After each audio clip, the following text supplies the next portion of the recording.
May 15th, 1817. The Westbrook ballroom glittered with 1,000 candles, their light dancing across silk gowns in shades of ivory and rose, across jewels that caught the brilliance and threw it back in rainbow fragments. The orchestra played a lively country dance, and the floor swirled with motion, with youth, with laughter that rang bright as crystal against marble floors. Eleanor Ashworth stood at the edge of it all, as she had stood for 11 seasons, her position as fixed and unremarkable as the potted palms that lined the perimeter. She wore a gown of blue silk that had been fashionable 3 years prior, altered twice to accommodate changing styles, the color still fine, but the cut betraying its age to any discerning eye. At 29, Eleanor had learned to make herself small, to occupy the spaces between notice, to expect nothing beyond the thin courtesy society afforded spinsters who had long since ceased to matter. Her face, though not unpleasant, bore the unmistakable mark of resignation, a certain stillness in her expression that came from years of being looked through rather than at. Her brown hair, dressed simply, framed features that might have been called handsome in a kinder world. But handsomeness was not what the marriage mart valued. Youth, vivacity, a certain decorative charm, these were the currencies that purchased regard, and Eleanor's purse had been empty for years. She watched her younger sister Margaret's friends whirl past in the arms of eligible gentlemen, girls who had been children when Eleanor first entered society, now wives themselves, some already mothers. The sight no longer pained her as it once had. She had made peace with invisibility, or so she told herself in the quiet hours before dawn when sleep refused to come. The sudden stir near the entrance drew every eye, and Eleanor felt the shift in the room's attention like a change in air pressure before a storm. The Duke of Pembroke had arrived. Eleanor had heard the whispers, as everyone had. He had inherited the title 6 months prior upon his elder brother's unexpected death, called back from diplomatic service abroad to assume responsibilities he had never expected to bear. He was 35, unwed, and possessed of a fortune that made even the wealthiest families recalculate their daughters' prospects. The crowd parted for him, as water parts for a ship's prow, and Eleanor caught a glimpse of dark hair, broad shoulders clothed in evening black of such perfect tailoring, it could only have come from Weston, a face that carried both weariness and something else, something watchful and measuring. His gaze swept the ballroom with the careful attention of a man accustomed to reading rooms, to assessing what lay beneath surface pleasantries, and then, impossibly, his eyes found hers. The moment lasted perhaps 3 seconds, perhaps less, but Eleanor felt it like a physical touch, a jolt of recognition that made no sense because they had never met, because men like him did not see women like her. Before she could make sense of it, he was surrounded by society matrons, presenting daughters like offerings at an altar, and the moment, if it had ever truly existed, was gone. Eleanor turned and slipped through the doorway that led to the library. Seeking refuge in the only place she had ever truly belonged, her heart beating with a confusion she could not name and dared not examine. Now please take a moment and subscribe to our channel and comment where you are watching from and what time is it. It is always fascinating to see where these stories get all around the world. Thank you. The library smelled of leather and beeswax, of aging paper and the faint ghost of pipe smoke from some previous occupant. And Eleanor breathed it in like medicine, letting the familiar comfort settle her rattled nerves. The sounds of the ball reached her only faintly here, muffled by thick walls and heavy doors, the music reduced to a ghostly pulse that seemed to come from another world entirely. She ran her fingers along the spines of books she had examined at a dozen such gatherings, seeking refuge in the same rooms because the library was always safe, always empty, always willing to shelter those who did not belong among the glittering crowd. She pulled a volume from the shelf without looking at the title, needing only the weight of it in her hands, the solid reality of something that would not judge or dismiss her. And when she finally focused on the cover, she felt a small shock of recognition. Italian architecture of the Renaissance, the gilt letters proclaimed, and she opened it to find detailed engravings of buildings she had only dreamed of seeing, structures of such perfect proportion and beauty that her throat tightened with longing for a life that extended beyond London ballrooms and pitying glances. She was so absorbed in a drawing of a Florentine palazzo that she did not hear the door open, did not sense another presence until a voice spoke from behind her, low and measured and unmistakably masculine. "I wondered where you had gone," the voice said, and Eleanor turned so quickly she nearly dropped the book, her heart leaping into her throat as she found herself facing the Duke of Pembroke alone, in a room where no chaperone would think to follow, because no one imagined a duke would pursue a spinster into the shadows. "Your Grace," she managed, executing a curtsy that felt clumsy under his steady gaze. "I apologize. I did not mean to intrude. I shall return to the ballroom." He raised one hand in a gesture that was both graceful and commanding. "Please do not," he said, his eyes moving to the book she clutched like a shield. "I came seeking escape from the chaos as well, though I confess I also came seeking you. We were not properly introduced, and I find myself curious about the one woman in that ballroom who looked as though she wished to be anywhere else." Eleanor felt heat rise in her cheeks, uncertain whether his words were kindness or subtle mockery. "I am Miss Eleanor Ashworth, Your Grace," she said, keeping her voice level through years of practice at maintaining dignity in uncomfortable moments. "Forgive me, I did not realize my feelings were so transparent." He moved closer, close enough that she could see his eyes were not merely dark, but a deep grey, like winter skies before snow. "Alexander Pembroke," he said, as though his title were an afterthought. "And transparency is not a fault, Miss Ashworth. It is a rarity. Most faces in that ballroom are masks worn so long their owners have forgotten what lies beneath. Tell me, what draws you to Italian architecture?" The question was so unexpected, so genuinely interested in its delivery, that Eleanor found herself answering honestly instead of deflecting with the self-deprecating humor she had learned to employ. "The harmony of it," she said quietly, "the way proportion and beauty serve purpose rather than vanity, the sense that something can be both functional and transcendent. I have studied it for years through books, though I do not suppose I shall ever see the buildings themselves." "Why not?" he asked, and the question hung between them like a challenge until the door burst open and Lady Catherine Rushworth swept in, her sharp eyes taking in the scene with predatory interest. "Your Grace, there you are," she declared, her voice bright with false warmth. "We have all been searching for you. And here you are, tucked away with dear Eleanor. How amusing."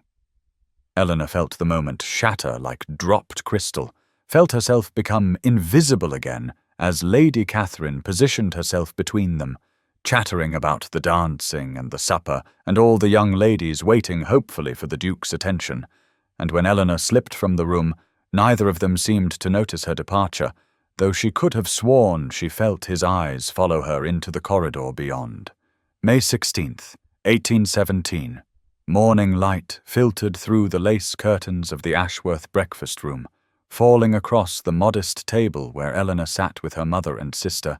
the pale sunshine doing little to warm the chill she felt as she spread marmalade across toast she had no appetite to eat. Her mother, Mrs. Beatrice Ashworth, presided over the teapot with the careful attention she gave to all matters of household management, her face already showing the pinched expression that preceded one of her headaches, those convenient ailments that appeared whenever life failed to meet her exacting expectations. Margaret sat across from Eleanor, her younger sister's face still soft with the contentment of 2 years of happy marriage, her condition not yet showing, but revealed in the careful way she declined the kippers and chose only dry toast. And Eleanor felt the familiar mixture of love and envy that had become her constant companion since Margaret had wed. "I saw you speaking with the Duke of Pembroke last evening," Margaret said gently, her eyes warm with genuine interest rather than the calculation that would have marked their mother's inquiry. "He seemed quite engaged in your conversation before Lady Catherine interrupted." Mrs. Ashworth set down the teapot with more force than necessary, the china rattling against the saucer. "Do not fill your sister's head with fancies, Margaret," she said, her voice carrying the weariness of 11 seasons spent watching her eldest daughter fail to secure a match. His Grace was merely being polite, as any gentleman would be when trapped in a library with an unmarried lady. I am certain he thought nothing more of it. Eleanor felt the words land like stones in still water, the ripples of dismissal spreading through her chest, but she had learned long ago not to argue with her mother's assessments, had learned that defending herself only prolonged the discomfort and confirmed her mother's belief that Eleanor held foolish hopes beyond her station. "It was nothing, Mamma," she said quietly, keeping her eyes on her toast. "We spoke briefly of architecture, nothing of consequence." Margaret reached across the table to squeeze Eleanor's hand, a gesture of solidarity that made Eleanor's throat tighten with gratitude. But before either could speak further, the sound of the door knocker echoed through the small house with unusual force for such an early hour. They heard Perkins, their aging butler, shuffle to answer it, heard the murmur of voices, and then the old servant appeared in the doorway, holding a silver salver with a single envelope upon it, the thick cream paper and crimson wax seal unmistakably those of an aristocratic house. "For Mrs. Ashworth and family,"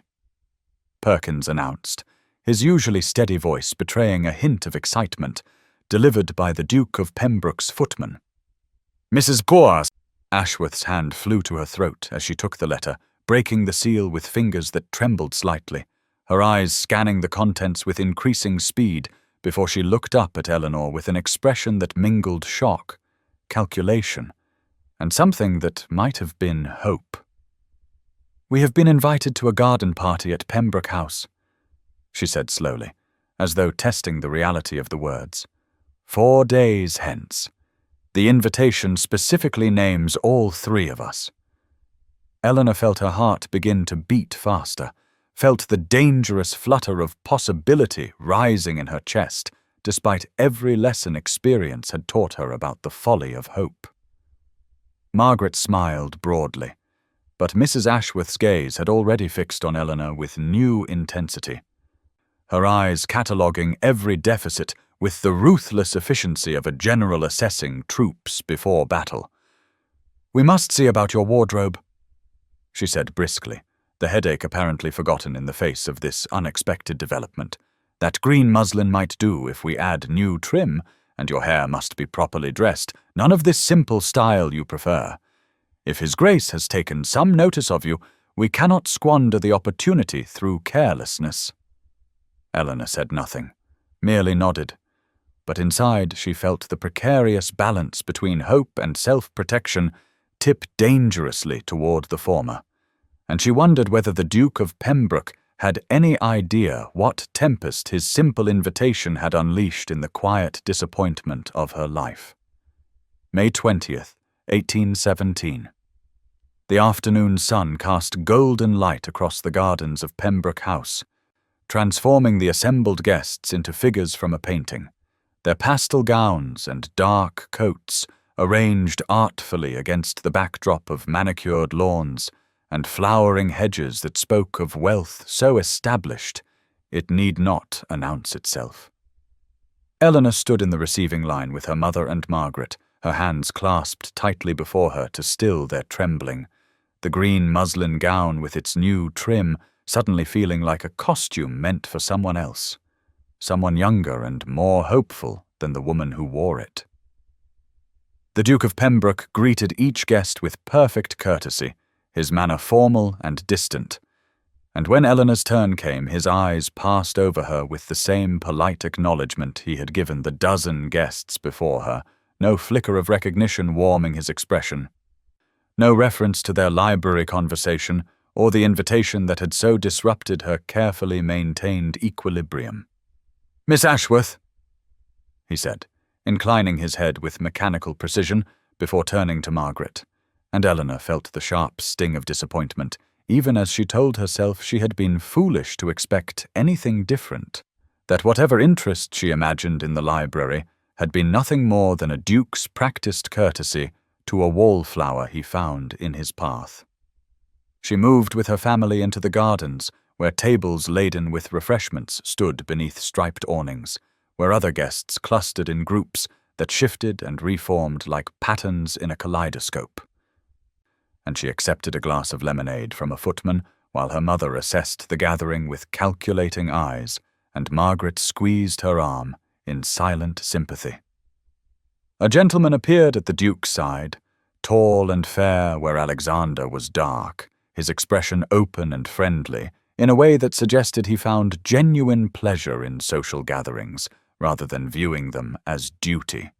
And Eleanor heard someone nearby identify him as Lord Richard Sinclair, the Duke's closest friend since their school days.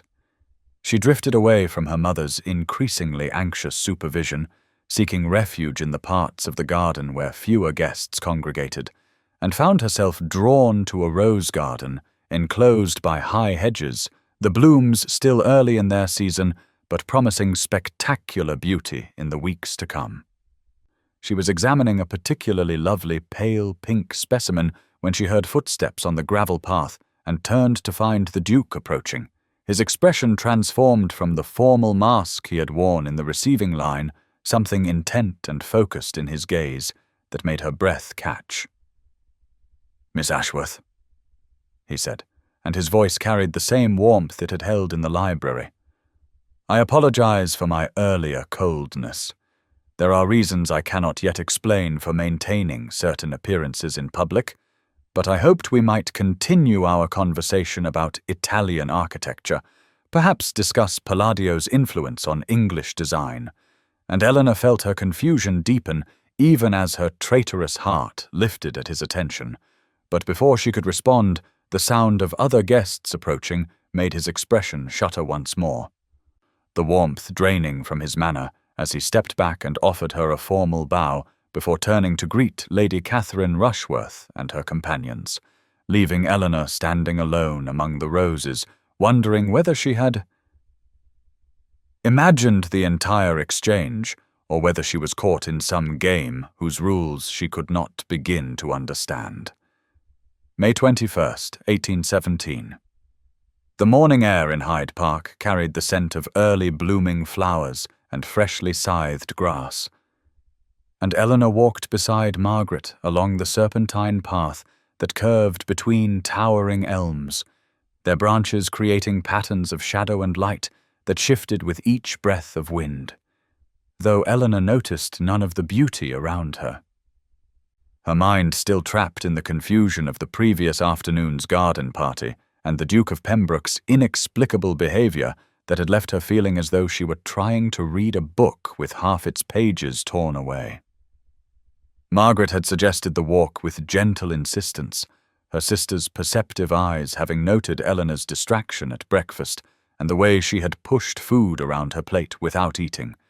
and Eleanor was grateful for the companionship even if she could not bring herself to speak of the turmoil in her heart, the dangerous hope that kept trying to take root despite the stony ground of her experience. They had just rounded a bend near a small grove of ornamental shrubs when Eleanor heard voices ahead, the distinctive sharp tone of Lady Catherine Rushworth cutting through the morning quiet like a blade. And Eleanor's steps faltered as she recognized that her former friend was holding court with 3 other ladies on a bench just beyond the shrubs, close enough that their voices carried clearly but far enough that they had not yet noticed Eleanor's approach. "Poor Miss Ashworth," Lady Catherine was saying, her voice dripping with false sympathy that barely masked the cruelty beneath. "I fear she has quite mistaken His Grace's politeness for something more significant. You should have seen her face in the rose garden yesterday, positively glowing with hope. It was almost painful to witness. A woman of her age should know better than to fancy herself the object of a duke's serious attention." Another voice joined in with a tittering laugh, asking whether the duke was merely being charitable to a spinster whom everyone had long since dismissed,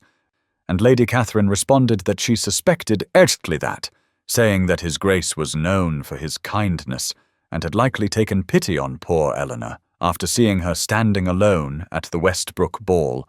that he probably felt obligated to show courtesy to a woman so thoroughly overlooked by society,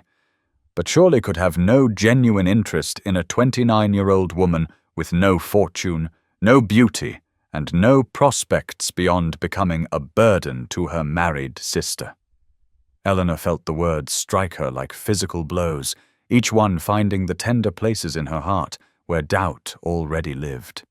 And she stood frozen on the path as Margaret's hand tightened on her arm in silent support and shared outrage.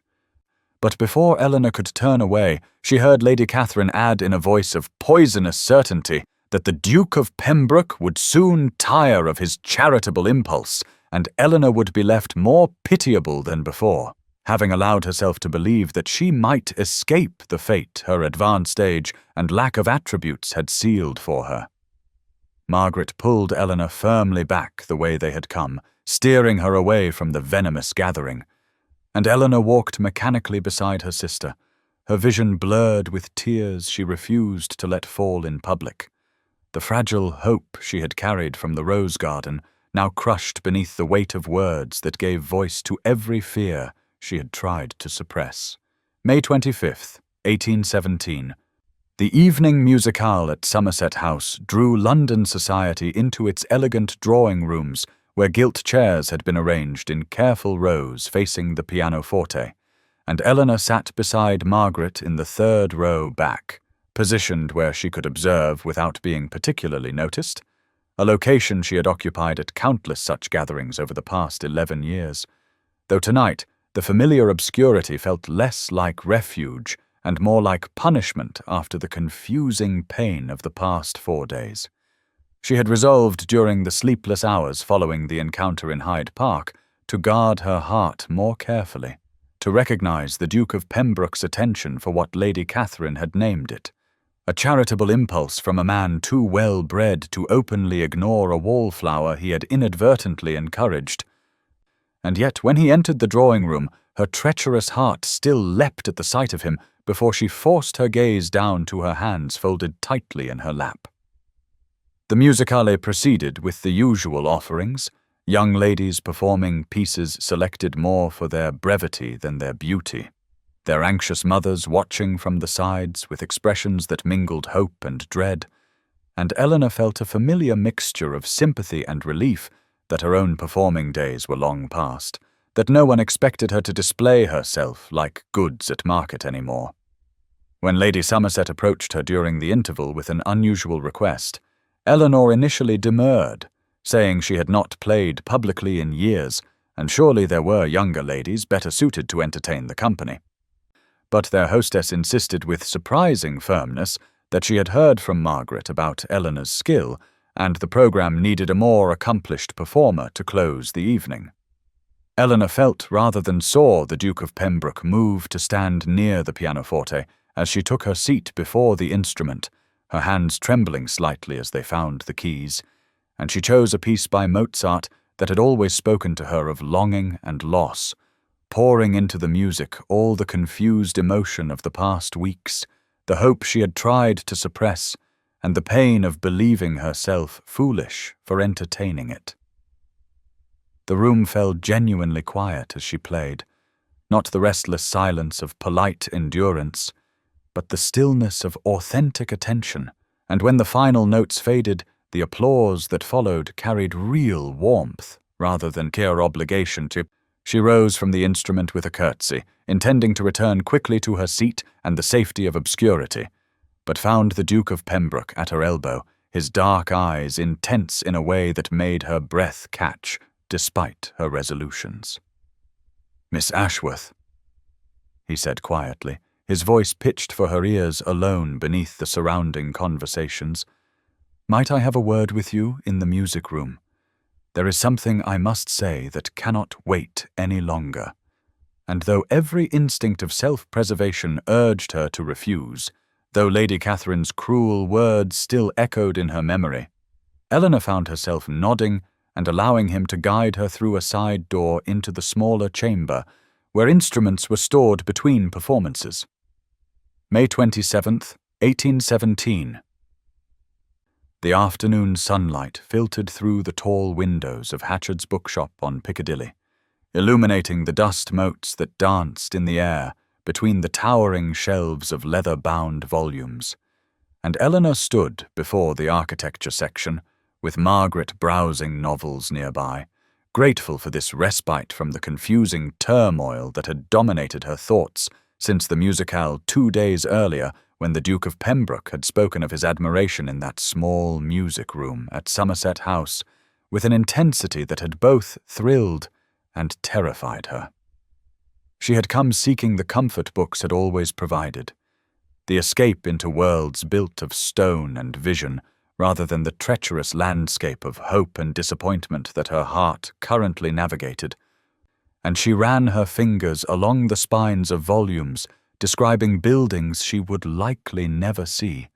finding a strange solace in their permanence and clarity. The shop bell chimed, and Eleanor paid it no mind, too absorbed in examining a newly acquired folio on Venetian palaces to notice the stir of recognition that rippled through the other patrons. But when a familiar voice spoke her name with evident surprise, she looked up to find the Duke of Pembroke standing just 3 feet away with an expression that suggested he was as startled by the encounter as she was. "Miss Ashworth," he said again, and this time she heard genuine pleasure beneath the surprise. "I had not expected the gift of finding you here, though I suppose I should have guessed that a woman of your interests would frequent the finest bookshop in London." Eleanor felt her practiced defenses rise automatically, the shield she had rebuilt after allowing it to lower too dangerously in recent weeks. But something in his face stopped the cool response she had prepared, a vulnerability in his dark eyes that made him look less like the powerful duke society saw and more like a man uncertain of his welcome. She managed a small curtsy and a quiet acknowledgement of his greeting, gesturing to the volume she held as explanation for her presence, and he moved closer to examine it with what appeared to be sincere interest rather than mere politeness, asking whether she had seen the illustrations of the Car d'Oro, and did she not think the Gothic arches there achieved something the later Renaissance buildings lost in their pursuit of classical symmetry. The conversation that followed flowed with the same natural ease their first exchange in the Westbrook Library had possessed, absent the pressure of watchful eyes and whispered speculation, and Eleanor found herself speaking freely about her thoughts on proportion and beauty, while he listened with attention that felt genuine and responded with observations that proved he had actually retained everything she had said during their previous conversations.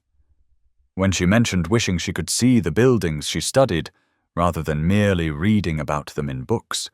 he grew very quiet for a moment, before asking whether she had truly meant what she had said to him in the music room about doubting his sincerity. And Eleanor felt her breath catch at the direct question that cut through all social pretense.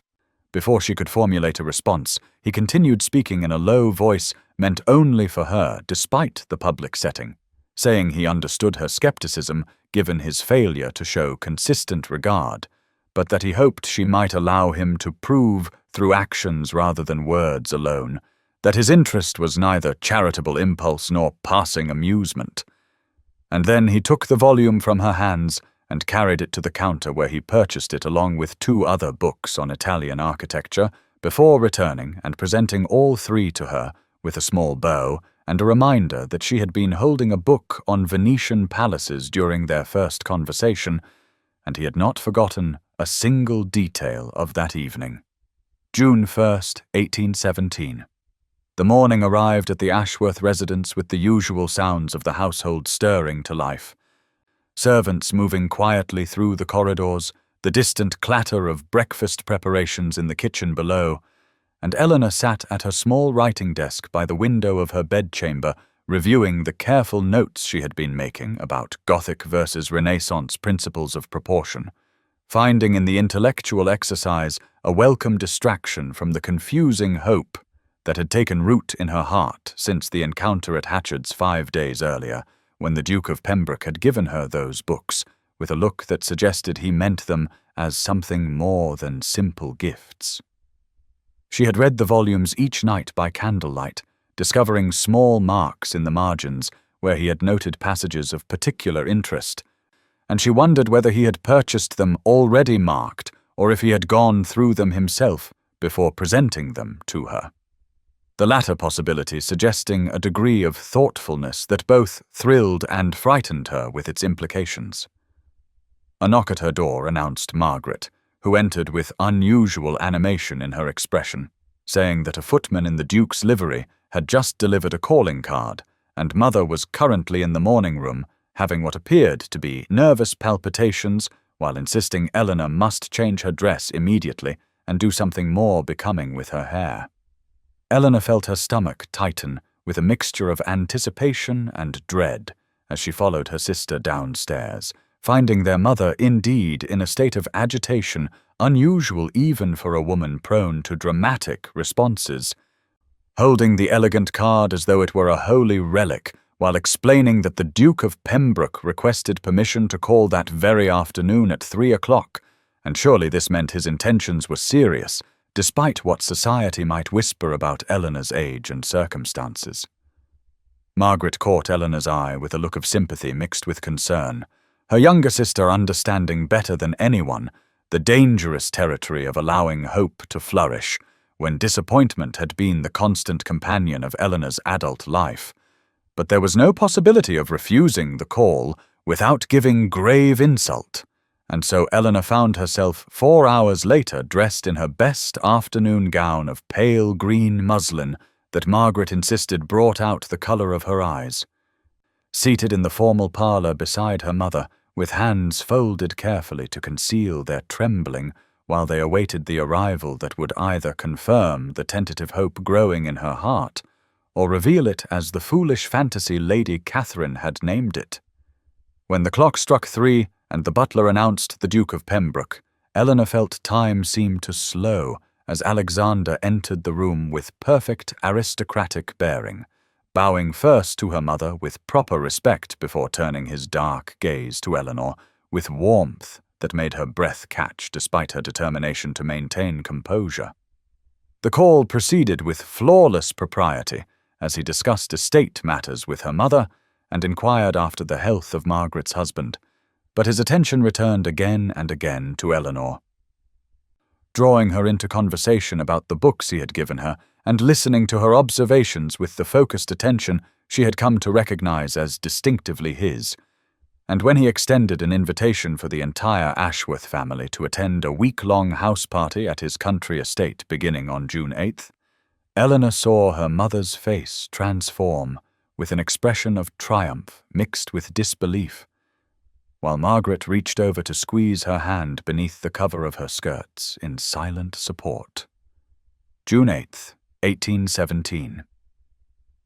The carriage bearing the Ashworth family turned off the main road onto the long private drive that wound through parkland more extensive and beautifully maintained than Eleanor had imagined possible, ancient oaks lining the approach like sentinels guarding the approach to a realm apart from ordinary existence. And when Pembroke Estate came into view at the crest of a gentle rise, her breath caught at the magnificence of the golden stone facade that seemed to glow in the late afternoon sunlight, with its perfectly proportioned windows and elegant classical portico that spoke of wealth so old and established It required no ostentation to announce itself. Her mother made a small sound of awe beside her, while Margaret squeezed her hand with an expression that mingled excitement and concern. Both sisters understanding that this week would either confirm the fragile hope that had been growing since the bookshop encounter and formal call, or shatter it completely in a setting where there would be no escape from the pain of disappointment. The carriage pulled up before the main entrance, where other vehicles were already discharging guests,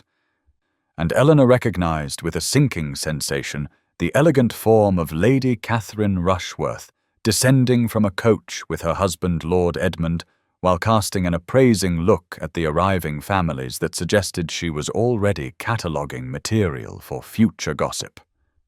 Alexander stood at the top of the entrance steps, flanked by servants, looking every inch the Duke in command of his ancestral domain as he greeted each arriving guest with perfect aristocratic courtesy. And Eleanor felt her anxiety increase as she watched him bow over the hand of a beautiful young woman in a travelling dress of expensive silk, while her mother whispered that the girl must be Lady Harriet Somerset, whose family controlled half of Devonshire. When their turn came to be handed down from the carriage, Eleanor had armoured herself with the dignity that had sustained her through 11 seasons of being overlooked, prepared for the possibility that he would greet her with the same pleasant impersonality he had shown the other guests.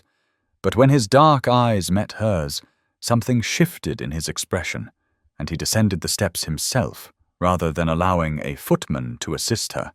taking her hand with a warmth that seemed to communicate private meaning beneath the public gesture, while murmuring that he was most particularly glad to welcome her to his home. The tour of the principal rooms that followed revealed chambers of such elegance that Eleanor felt overwhelmed by the contrast to her own family's modest London residence,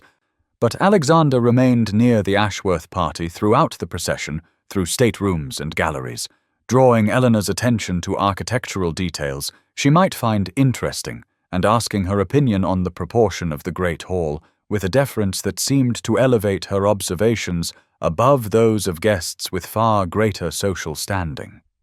When the housekeeper showed her to her assigned bedchamber, Eleanor discovered with wonder that the windows overlooked the rose garden she had glimpsed during the tour, the same garden where Alexander had spoken to her so intensely during the garden party at his London residence, and she could not believe the placement was accidental. That evening at dinner, she found herself seated not at the distant end of the table, where spinster relations were typically relegated, but rather in a position of honor near Alexander himself. And throughout the meal he engaged her in conversation with an attention that made several other guests exchange significant glances. While Lady Catherine's expression grew increasingly disapproving as she observed from across the table how the Duke ignored conventions of distributing his attention equally among guests, and instead focused his considerable charm on the most unlikely recipient present. June 9th, 1817. The morning sun streamed through the tall windows of the breakfast room at Pembroke Estate, illuminating a chamber so elegantly appointed that Eleanor felt almost intimidated by the delicate porcelain and gleaming silver that adorned the sideboard. But Alexander rose immediately when she entered with her mother and Margaret, drawing out a chair for her personally, rather than allowing a footman to perform the service, and throughout the meal he consulted her opinion on matters related to the estate, with a seriousness that suggested he genuinely valued her perspective rather than merely making polite conversation to pass the time.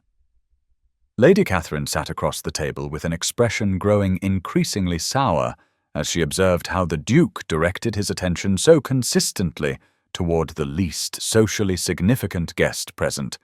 and when Alexander proposed that Eleanor might enjoy seeing the greenhouse and its collection of exotic botanical specimens after breakfast, Lady Catherine's teacup clattered against its saucer with barely suppressed disapproval, while Margaret caught Eleanor's eye with a look of mingled excitement and concern. The walk through the formal gardens toward the greenhouse complex allowed Eleanor to appreciate the magnificence of the grounds with their precisely maintained parterres and elegant statuary, the June morning having turned warm with the promise of summer fully arrived, and when they entered the humid glass structure, with its soaring ceiling and lush vegetation that seemed transported from tropical realms, Alexander guided her past ordinary specimens toward a collection of rare orchids whose delicate blooms seemed impossibly beautiful in their intricate construction. Here, away from the observation of other guests, his manner relaxed further as he spoke of the years he had spent abroad in diplomatic service, the loneliness of a position that required constant performance of role with little opportunity for genuine connection, the death of his elder brother that had called him home to assume responsibilities he had never expected to inherit, and which often felt more burden than privilege. Eleanor found herself responding with her own experiences of invisibility within society, the way one could be surrounded by people yet feel entirely unseen. And when he reached past her to gesture toward a particularly unusual flower, his hand brushed against hers with a contact that seemed to carry current of warmth through her entire being. He did not immediately withdraw, but rather let his fingers rest against hers for a moment that stretched with significance, while his dark eyes met hers with an intensity that made her heart accelerate, and she understood that something was shifting between them into territory both thrilling and terrifying in its implications. Through the glass walls of the greenhouse, Eleanor glimpsed Lady Catherine standing at a window of the main house, her figure rigid with what could only be disapproval, as she observed the Duke and the Spinster standing so close together among the exotic blooms, and Eleanor felt a chill of anxiety intrude upon the warmth of the moment, knowing that gossip was undoubtedly already circulating among the guests about the nature of Alexander's attentions and her own presumption in receiving them. June 10th, 1817. The afternoon sun blazed warm upon the south lawn of Pembroke Estate, where servants had erected an elegant white tent whose silk panels billowed gently in the summer breeze, and beneath its shade, tables had been arranged with refreshments for the garden party Alexander was hosting to introduce his house guests to the local gentry, a gathering that brought families from neighboring estates who were eager to see the Duke who had so recently taken up residence and to satisfy their curiosity about the guests he had chosen to honor with invitations to his home. Eleanor stood near the refreshment table wearing a sprigged muslin dress that Margaret had helped her select, feeling increasingly comfortable in a way that would have seemed impossible only weeks earlier when she had been resigned to permanent invisibility, and she noticed with wonder, tinged with anxiety, how Alexander remained near her throughout the afternoon, bringing her glasses of lemonade, introducing her to neighboring families with a courtesy that elevated her importance rather than diminishing it, speaking of her observations on estate management and architectural history in a manner that suggested he valued her intellect and sought her counsel on matters of significance. The local families responded to his clear regard with a deference they would never have shown a spinster of 29 under ordinary circumstances, and Eleanor felt the strange, disorienting sensation of being seen and valued after so many years of being overlooked, though she remained conscious of the stares and whispered conversations that followed their movements around the lawn as guests tried to interpret the nature of the Duke's attentions. Lady Catherine observed these interactions with an expression of increasing disapproval from her position near the rose arbor, and when Alexander was temporarily drawn away by his steward regarding some household matter, she seized the opportunity to corner Eleanor near the edge of the tent where the crowd was thinner and their conversation less likely to be overheard by others. The words she spoke were delivered in a tone of false concern that barely concealed the cruelty beneath, as she remarked that it pained her to see an old acquaintance making such a spectacle of herself, that surely Eleanor must understand that the Duke was simply being kind to a guest, and that it would be foolish indeed for a woman of her age and limited prospects to mistake aristocratic politeness for genuine romantic interest, that the entire party was whispering about the pathetic spinster who had so badly misunderstood the situation and was setting herself up for humiliation when the Duke inevitably turned his attentions to a more suitable candidate for his affections. Eleanor felt the words strike like physical blows, each syllable finding the vulnerable places in her heart where doubt and fear still resided, despite the evidence of Alexander's regard. And though she maintained her composure through years of practice in enduring social cruelty, she could feel her hands trembling as she gripped her glass, while Lady Catherine continued her assault under the guise of friendly warning. Alexander returned to find Eleanor pale and shaken, Lady Catherine retreating with an expression of satisfaction,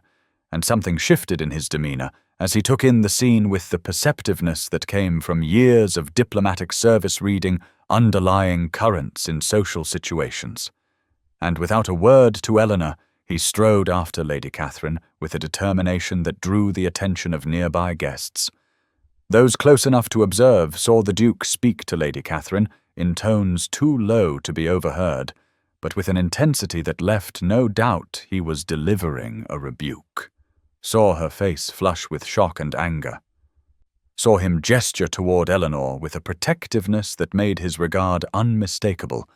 and within minutes the whispered story spread through the gathering that the Duke had confronted one of the most prominent ladies present on behalf of the Spinster, that he had defended Miss Ashworth's honour, that his interest was clearly far more serious than anyone had imagined. June 11th, 1817. The morning mist still clung to the low places of the parkland surrounding Pembroke Estate, when Alexander sent word requesting Eleanor accompany him for a morning ride. And though she had never been particularly accomplished on horseback, she found herself accepting with a mixture of anticipation and nervousness that had kept her awake much of the previous night, replaying the extraordinary scene of the Duke publicly defending her against Lady Catherine's cruelty.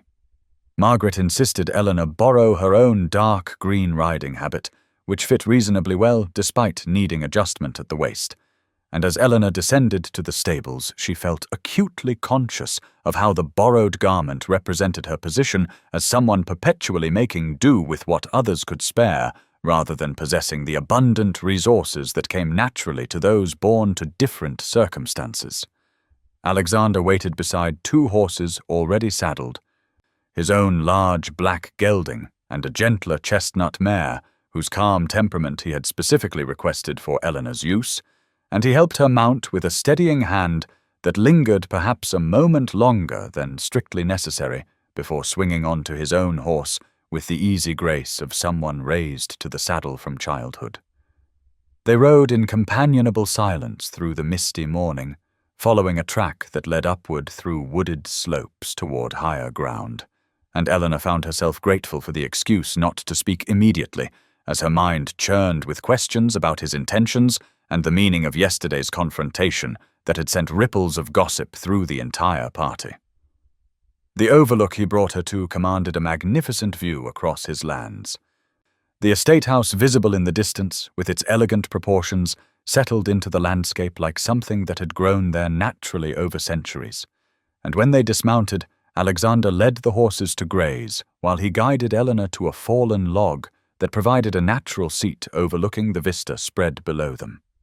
He stood for a long moment, gazing across his property before turning to face her directly with an intensity in his dark eyes that made her heart accelerate with both hope and fear, and when he finally spoke, his words came carefully chosen, as though he had rehearsed them during the sleepless portions of his own night. He explained that when they first met, he had been captivated immediately by her intelligence and the dignity with which she carried herself, despite society's dismissal, but having witnessed too many times how vicious gossip could destroy reputations and cause genuine suffering, he had initially maintained public distance while he examined his own heart, to be certain his interest was not merely passing attraction, but something deeper and more permanent. He admitted now that this strategy had been flawed, that in attempting to protect her from premature speculation, he had instead caused her pain and confusion,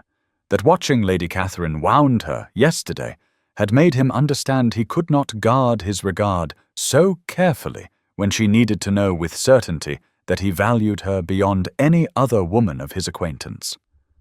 His voice grew rougher with emotion as he confessed that his feelings had grown far beyond his control, that he found himself thinking of her constantly, seeking her opinion, wanting to share every aspect of his life with someone whose mind and spirit matched his own in ways he had not imagined possible to find. Eleanor sat frozen as his words washed over her, scarcely daring to breathe lest she wake from what must surely be an impossible dream. But the morning sunlight breaking through the mist felt too real, and the vulnerability in his expression too genuine for fantasy. And when she finally found her voice to ask tremulously if he truly meant what he was saying, he knelt before her and took her hands in his with a tenderness that made tears spring to her eyes as he promised he would spend however long necessary proving his constancy until she could trust in the permanence of his devotion. June 12, 1817. The ballroom at Pembroke Estate blazed with the light of 500 candles, reflected in mirrors and crystal chandeliers that cast dancing shadows across walls hung with silk in deep gold and cream, and the musicians Alexander had brought from London tuned their instruments on the dais, while guests assembled in their finest evening attire for what would prove to be the most significant social event of the house party, and perhaps of the entire season for those perceptive enough to understand what they were witnessing. Eleanor stood near the entrance, feeling her heart race with a mixture of anticipation and anxiety as she smoothed the skirt of the gown Margaret had insisted she accept as a gift, a dress of pale ivory silk with delicate embroidery and silver thread that transformed her appearance in ways her usual modest attire never had, lending her a grace and elegance that several guests remarked upon as she entered, though she remained uncertain whether their compliments reflected genuine admiration or merely the social calculations inspired by Alexander's obvious regard. The assembled company included not only the house party guests, but also neighboring families invited specifically for the ball, creating an audience of perhaps 60 people whose attention focused immediately on Alexander as he moved to greet the final arrivals, and Eleanor felt the familiar instinct to retreat to the margins where she had spent so many years observing rather than participating. But before she could act on that impulse, Alexander crossed the room with unmistakable purpose and bowed before her, requesting the honor of the opening dance, with a formality that could not disguise the warmth in his eyes or the intimacy of his smile. The shock that rippled through the assembly was almost palpable as guests registered that the Duke was not merely showing courtesy to a guest, but claiming Eleanor publicly as his chosen partner for the most significant dance of the evening, a statement that carried implications no one could mistake, even if they wished to misinterpret his intentions. Eleanor felt her hand tremble slightly as she placed it in his, felt the reassuring pressure of his fingers as he led her to the center of the floor while the other guests formed sets around them. And when the music began and they moved through the figures of the dance, she found herself meeting his gaze directly rather than looking away, found courage in the steadiness of his attention and the unspoken promise conveyed through every touch and glance. The first dance ended to polite applause, but rather than releasing Eleanor to the customary rotation of partners, Alexander remained near her as the next set formed, engaging her in quiet conversation that excluded the world around them until the music began again, and he claimed her for a second dance, a breach of propriety so blatant that even those inclined to excuse his behavior as eccentricity could not ignore its significance. Lady Catherine watched from her position near the refreshment table with an expression that shifted from disapproval to active hostility as she observed not only the Duke's unprecedented attention, but the way other gentlemen began approaching Eleanor between dances, following Alexander's lead in treating her as a woman of consequence rather than a negligible spinster. And when Alexander claimed Eleanor for a third dance, the whispers crescendoed into open speculation about whether an engagement would be announced before the party concluded. Lord Richard Sinclair, observing Lady Catherine begin to circulate among the guests with clear intention to spread poison,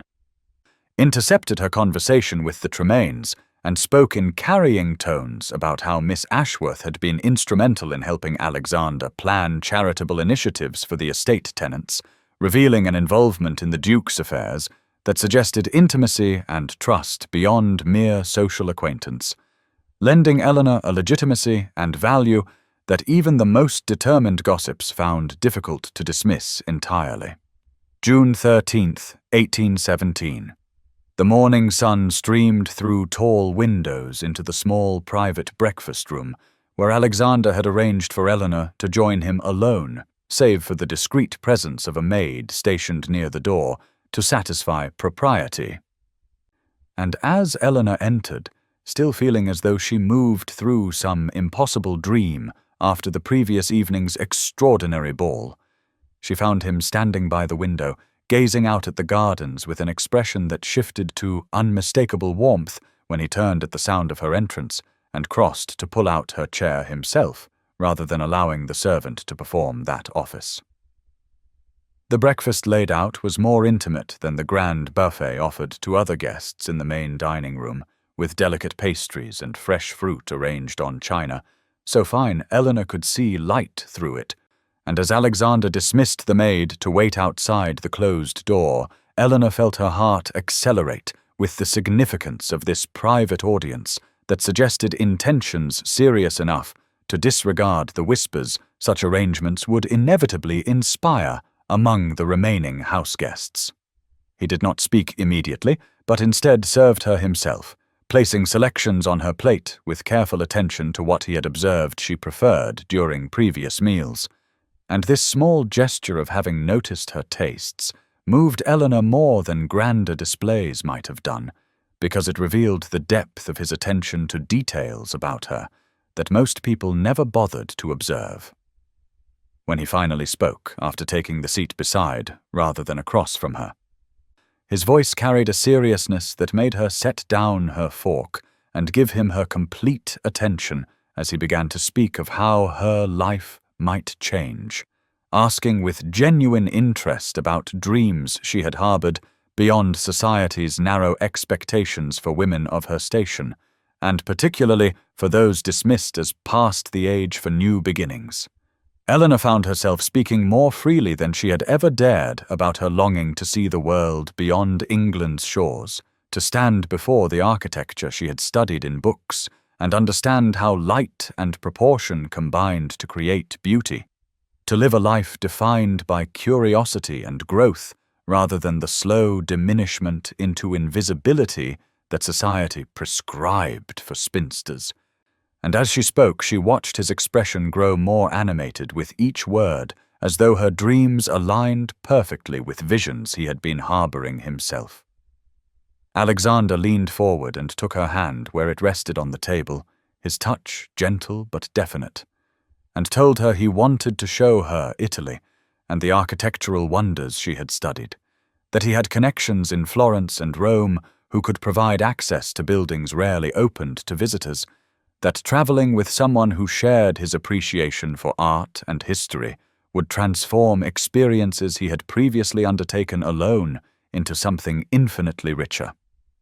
His words painted a future so vivid Eleanor could almost see the Italian sunlight and smell the flowers that must grow in Mediterranean gardens,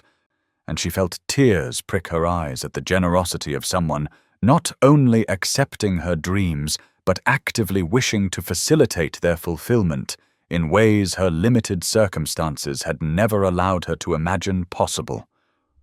He opened his mouth to continue speaking, his expression suggesting he was building toward something of great significance, when a sharp knock at the door interrupted, and his steward entered with profuse apologies, carrying a letter whose seal Alexander recognized immediately with the expression of frustration that told Eleanor this communication could not be ignored, despite his clear wish to do exactly that. He read quickly, his jaw tightening, then looked at Eleanor with genuine regret, as he explained that urgent business regarding tenant disputes on the northern portion of his estate required his immediate attention and consultation with his land agent, matters that could not be postponed without risking real harm to families depending on his intervention. Eleanor assured him she understood, even as disappointment settled heavy in her chest at whatever he had been about to say before this interruption. And though Alexander retained her hand a moment longer and promised they would continue this conversation very soon, she felt the weight of words unspoken hanging between them as he reluctantly rose to attend to his duties, leaving her alone with cold breakfast and a heart suspended between hope and uncertainty. June 14th, 1817. The afternoon carried a quality of ending as guests assembled in the entrance hall with trunks and cases being loaded onto carriages, while servants moved efficiently through rooms restoring order to spaces that had hosted a week of extraordinary social theatre. And Eleanor stood near the window of her assigned bedchamber, looking out at the rose garden one final time, feeling her chest tighten with the anxiety of departure and separation from Alexander, who had spent the morning sequestered with his land agent, addressing the crisis revealed in yesterday's letter, while she had been forced to pack and prepare for the return journey to London, without the private conversation she desperately wished to complete. The other guests departed in clusters, with Lady Catherine offering Eleanor a look of such complex mixture of defeat and lingering malice that Eleanor understood her former friend had recognized the shift in social dynamics, even if she refused to accept it gracefully. And Margaret touched Eleanor's arm gently as they waited for their own carriage to be brought round, her sister's expression combining genuine happiness for Eleanor's prospects with concern about the uncertainty of a courtship interrupted at such a crucial moment. Alexander emerged from his study looking tired and frustrated as the Ashworth family prepared to enter their carriage, and he approached Eleanor directly with less concern for propriety than he might have shown a week earlier, requesting a private word that her mother granted with barely concealed eagerness, despite the impropriety of such a request, in view of departing guests and household staff. He drew her aside to the small morning room where they had breakfasted the previous day and took both her hands in his with an urgency that sent her heart racing as he apologized for the estate matters that demanded his continued presence here for at least another week, explaining that tenant families faced genuine hardship that he could not in good conscience ignore, even though every instinct urged him to abandon duty and follow her to London immediately. Eleanor assured him she understood, that his care for those depending on him was among the qualities she most admired. But her voice trembled slightly with the fear that separation might somehow break the spell of these past days and return her to the invisibility she had known before his attention transformed her social existence. Alexander seemed to hear the fear beneath her words, because he lifted one hand to cup her cheek with a tenderness that made tears prick her eyes, and he promised in a voice rough with emotion that he would call on her in London the moment his business concluded, that she should reserve the afternoons of the 21st and 22nd for him, specifically because he had particular plans that required her exclusive company. He released her hands reluctantly to retrieve a package from the desk, presenting her with a leather-bound volume she recognized immediately as an expensive edition of Italian architectural studies.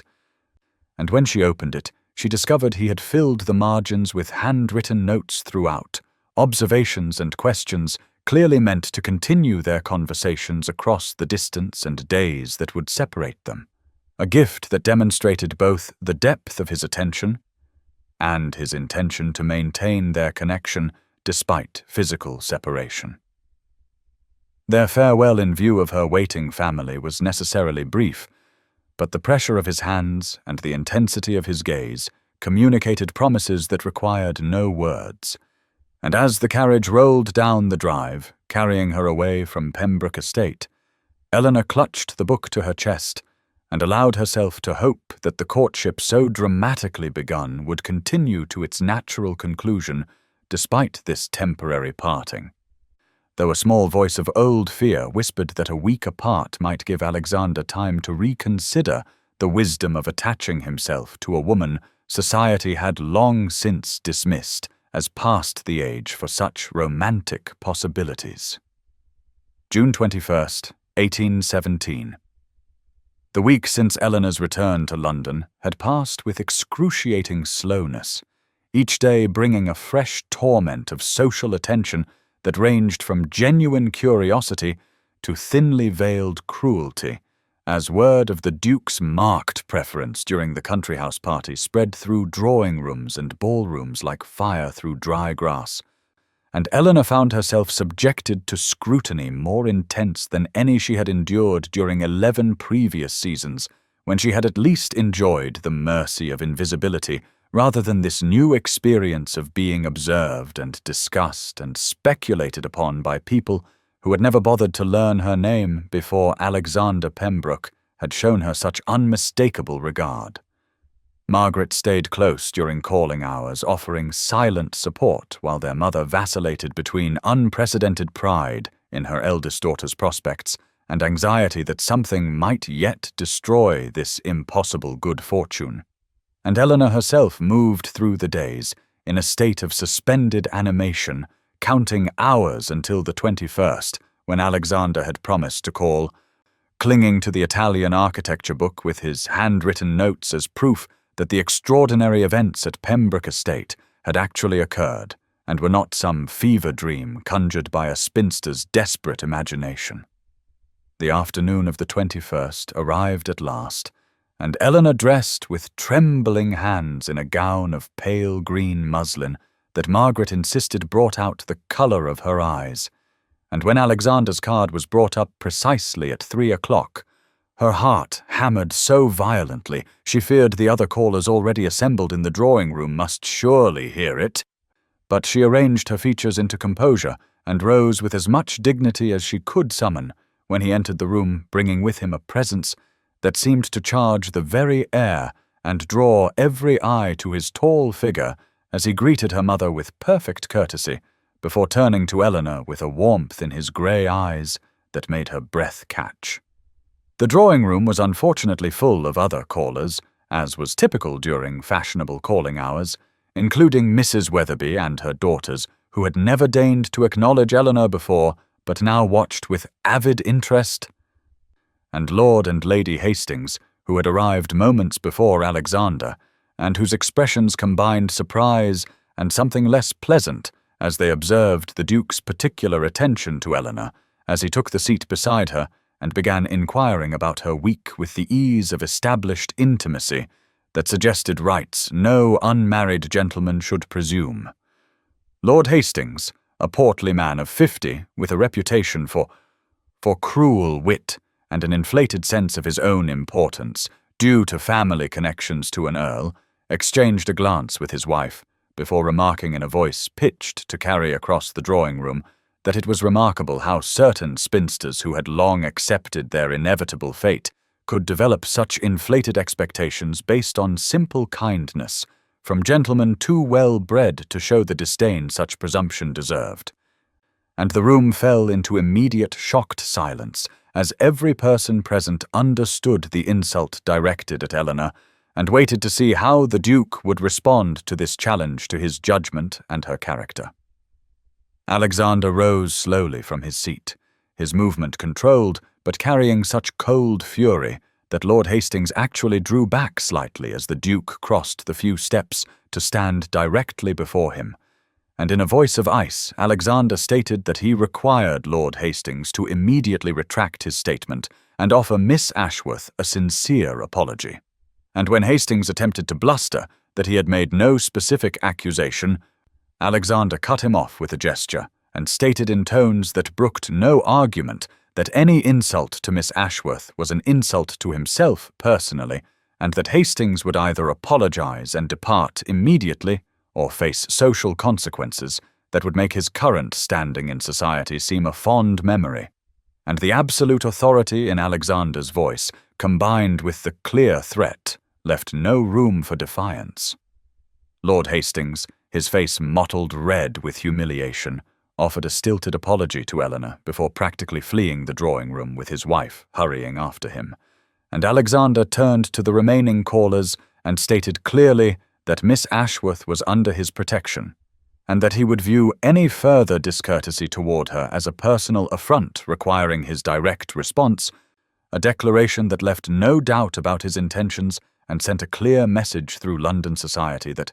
Eleanor had transformed from overlooked spinster to a woman claiming the interest and defense of one of England's most powerful men. June 23rd, 1817. The invitation to accompany the Ashworth family to the opera in his private box had arrived that morning, written in Alexander's own hand, rather than through a secretary. And Eleanor had read the brief lines so many times the paper had grown soft at the creases, while her mother had immediately begun fretting over what gown would be appropriate for such a conspicuous public appearance in the company of a duke whose intentions had become the primary topic of speculation throughout London society since his dramatic defence of Eleanor during calling hours 2 days prior.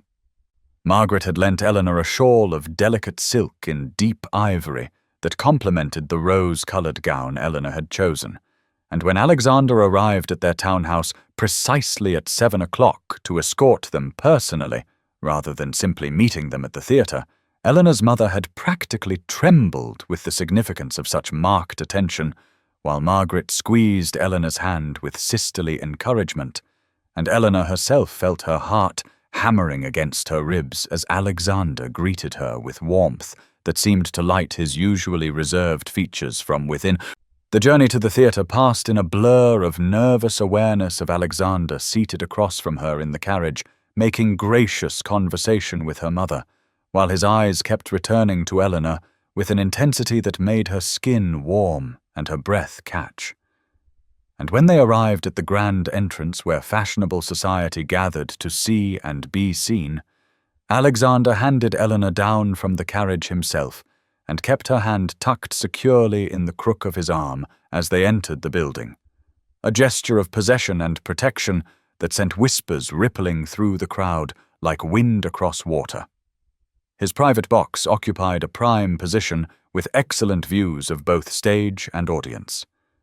and Alexander seated Eleanor in the place of honour beside him rather than relegating her to a rear position as propriety might suggest for an unmarried woman not yet formally betrothed.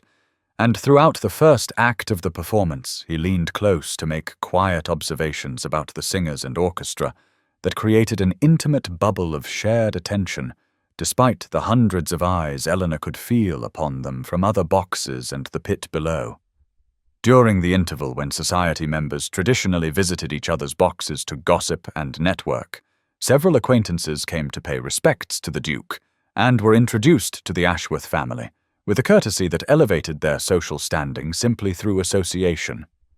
But Eleanor also heard the whispered speculation from the adjacent box, where Sir Thomas Waverley remarked to his companion, in a voice pitched to carry, that it was surprising to see a man of the Duke's standing forming an attachment to a woman so clearly past the first bloom of youth, questioning what could possibly have prompted such an unlikely match when younger and prettier girls had vied for his attention all season. Alexander stiffened beside Eleanor, and she felt him turn deliberately to face Sir Thomas across the divide between boxes, and in a voice clear and firm enough that nearby boxes fell silent to listen, Alexander stated that he had never in his life met a woman of greater worth than Miss Ashworth, that her intelligence and character far surpassed any superficial attributes society prized in younger women, and that only a fool would measure value by age when wisdom and depth of spirit mattered infinitely more than the arbitrary limitations society imposed on women who had the misfortune to possess genuine substance rather than mere decorative appeal. The silence that followed this pronouncement seemed to pulse with shock, and then Alexander reached across the small space between their seats and took Eleanor's gloved hand in his own, holding it openly where anyone might observe, a gesture of public claim that declared his intentions more clearly than any formal announcement could have done, while Eleanor sat frozen in wonder that this extraordinary man had not only defended her worth, but had done so in language that dismantled the very foundations of society's cruelty toward women like herself, who had been deemed unworthy simply for surviving past an age deemed suitable for marriage and romance. June 25th, 1817. The invitation had arrived the morning after the opera in Alexander's own distinctive hand, requesting Eleanor's presence for a private breakfast in the garden of his London residence. And though the note specified that Mrs. Ashworth would, of course, be welcome to provide proper chaperonage, something in the formal phrasing combined with the intimate setting suggested a significance that made Eleanor's hands tremble as she dressed in a gown of soft cream muslin with Margaret's help, her sister's knowing smile and gentle squeeze of encouragement confirming that they both understood this morning might change everything. The journey to Pembroke House passed in a haze of nervous anticipation, with her mother offering an endless stream of advice about proper deportment that Eleanor barely heard over the thundering of her own heart. And when they arrived at the imposing townhouse with its elegant Georgian facade, Alexander himself came to greet them in the entrance hall, looking somehow both perfectly composed and subtly anxious in a way that made Eleanor's breath catch, because she had never seen him anything less than completely self-assured. He escorted them through the house to the private garden behind where a small table had been arranged in a secluded corner, surrounded by climbing roses just beginning their summer bloom. And though Eleanor's mother was seated at a respectful distance on a bench with tea and refreshments of her own, where she could observe propriety while offering the illusion of privacy, Eleanor felt as though she and Alexander existed in a world containing only the two of them, as he handed her into her chair with a touch that lingered just a moment longer than strictly necessary. The breakfast laid before them was exquisite, but Eleanor could barely taste the delicate pastries and fresh fruit as Alexander made gentle conversation about inconsequential matters, while the morning light filtered through the leaves overhead and painted shifting patterns across the white linen tablecloth. And then he set down his cup with deliberate care and turned to face her fully, his grey eyes holding an intensity that made her forget to breathe, as he began to speak in a voice low and earnest about how their acquaintance had transformed from that first evening in the Westbrook Library when he had recognized in her a kindred spirit whose intelligence and depth of character had drawn him like a beacon in the shallow waters of society. He spoke of how her dignity in the face of dismissal had taught him the true meaning of courage, how her observations about art and architecture and human nature had challenged his assumptions and expanded his understanding, how her very presence had illuminated the arbitrary cruelty of social limitations he had never questioned until seeing them through her eyes. And Eleanor felt tears gathering as he reached across the small table to take her hand in both of his, and stated with absolute conviction that she had shown him what genuine worth looked like, and that he could not imagine facing his future without her wisdom and grace and remarkable spirit beside him. He released her hand only to reach into his coat and withdraw a small velvet box, which he opened to reveal a ring of breathtaking simplicity, a single perfect sapphire surrounded by small diamonds that caught the morning light and scattered it in blue fire, and he explained that it had belonged to his grandmother, who had defied her own family's expectations to marry his grandfather for love rather than strategic alliance, and who had told him before she died that he should give this ring only to a woman who understood that true value lay in character rather than circumstance. "Eleanor Ashworth," he said, his voice rough with emotion, "would you grant me the extraordinary honor of becoming my wife, of allowing me to spend my life proving myself worthy of the gift of your partnership, of traveling with me to see the architecture of Italy you have studied in books, and building a future where we might face whatever comes with the strength we have found in one another?" The yes that escaped Eleanor's lips was half laugh and half sob, as joy unlike anything she had ever known flooded through her, and when Alexander slipped the ring onto her finger, it fit as perfectly as if it had been made for her alone. And then he was rising and drawing her to her feet and asking with endearing uncertainty if he might kiss her. And Eleanor nodded through her tears as his hands came up to frame her face with infinite gentleness. And his lips met hers in a kiss that was both achingly tender and full of promise,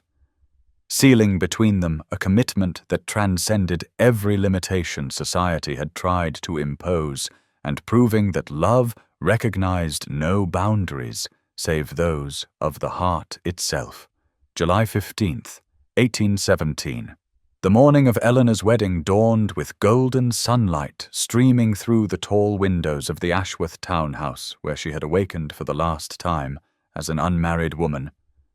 And as Margaret helped her dress in the elegant gown of ivory silk that had been crafted by London's finest modiste,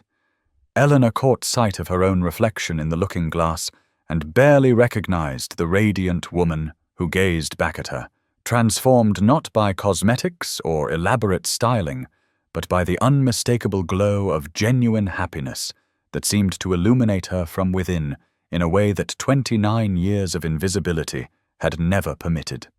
The Church of St. George in Hanover Square was filled to capacity when their carriage arrived shortly before 11 o'clock, and Eleanor felt her breath catch as she glimpsed through the open doors the rows of fashionable society members who had come to witness the marriage of the Duke of Pembroke to the woman many of them had dismissed as a hopeless spinster only 2 months prior. Their presence now a testament to how completely the social winds had shifted once Alexander had made his regard unmistakably clear. Margaret preceded her down the aisle in a gown of pale rose, Eleanor's only attendant, and Eleanor's mother wept openly in the front pew beside Margaret's husband, while on the opposite side Lord Richard Sinclair stood beside Alexander at the altar, and when Eleanor's eyes found Alexander's as she began her slow processional walk on her father's arm, the expression of wonder and love and absolute certainty on his face made every moment of doubt and pain from her past dissolve like morning mist under the sun. The ceremony itself passed in a blur of sacred words and solemn vows that Eleanor spoke with a steady voice that surprised her, given how her heart raced. And when the vicar pronounced them husband and wife, and Alexander lifted her veil to kiss her with tender reverence before the assembled congregation, Eleanor heard the rustle of whispers and knew that many present were remarking on the genuine affection so evident between the couple, so different from the strategic alliances that typically characterized aristocratic marriages. The wedding breakfast held at Pembroke House afterward seemed to Eleanor like moving through a dream, where former critics now competed to offer congratulations and claimed they had always recognized her worthiness. And though Eleanor noted with a mixture of relief and vindication that Lady Catherine Rushworth had declined the invitation and was conspicuously absent, she found she could summon no bitterness toward her former friend, because the happiness she had found rendered past cruelties powerless to wound her. When Alexander rose to offer a toast to his new bride, his words were simple but devastating in their sincerity, as he thanked Eleanor for teaching him that true worth had nothing to do with age or social standing, and everything to do with the depth of character and generosity of spirit she possessed in such abundance. And when they shared their first dance as husband and wife while the assembled guests looked on, Eleanor felt Alexander's arms around her, and knew with absolute certainty that she had found not just love, but genuine partnership with a man who truly saw her and valued her for exactly who she was, and that this beginning they had fought so hard to claim together was only the first chapter of a story that would continue to unfold in ways neither of them could yet imagine. Spring had come to Florence in the year 1819, and Eleanor Pembroke stood on the terrace of the villa overlooking the ancient city, with one hand resting on the gentle swell of her belly, where her first child grew, and the other holding a sheet of sketching paper, upon which she had been attempting to capture the soaring dome of the cathedral that dominated the skyline. though she found herself distracted by the sheer impossibility of believing that this life was truly hers. That the woman who had once stood invisible at the edges of London ballrooms now spent her days surrounded by the Italian architecture she had studied in books, and her nights in the arms of a man who looked at her as though she held the secrets of the universe. Alexander sat nearby in the dappled shade of a lemon tree, reading from a volume of poetry, but glancing up frequently to watch his wife with an expression of such contentment that it still made Eleanor's heart catch even after 2 years of marriage. And when he noticed her attention had drifted from her sketching, he set aside his book and came to stand behind her, his arms encircling her waist and his chin resting on her shoulder as they looked out together over the terracotta roofs and winding streets of the city that had welcomed them like a promise fulfilled.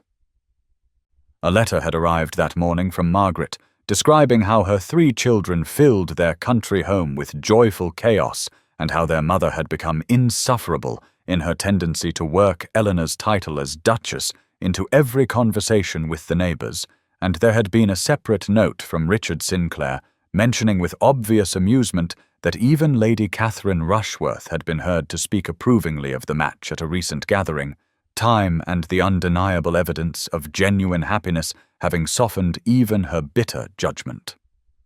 Eleanor leaned back into her husband's embrace and reflected aloud on how strange it was that being truly seen by one person who valued her for exactly who she was had changed not just her circumstances but her very understanding of herself, had given her permission to step fully into a life she had never dared to imagine possible. And Alexander tightened his arms around her and replied that she had done the same for him, that her courage in maintaining her dignity despite society's cruelty had taught him what real strength looked like and given him the determination to defy conventions that suddenly seemed not just arbitrary but actively cruel in their limitations.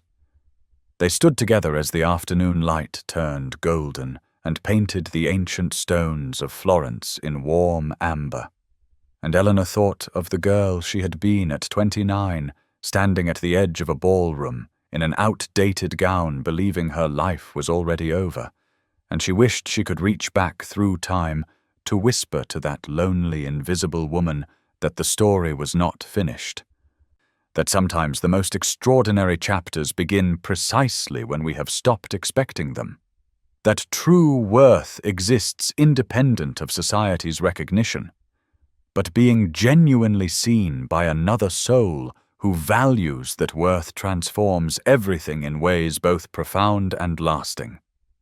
And perhaps you who are listening to this story now find yourself in a season of waiting or invisibility. Perhaps you have been told by circumstance or cruel voices that your time has passed, or that you are somehow less than enough. And if that is so, then please hear this truth that Eleanor and Alexander discovered together in their defiance of limitations others tried to impose, that it is never too late for new beginnings. That authentic connection transcends every arbitrary boundary society constructs, and that your worth has always existed waiting only for the courage to claim it, and perhaps for one other person with wisdom enough to recognize it and celebrate it as the gift it truly is.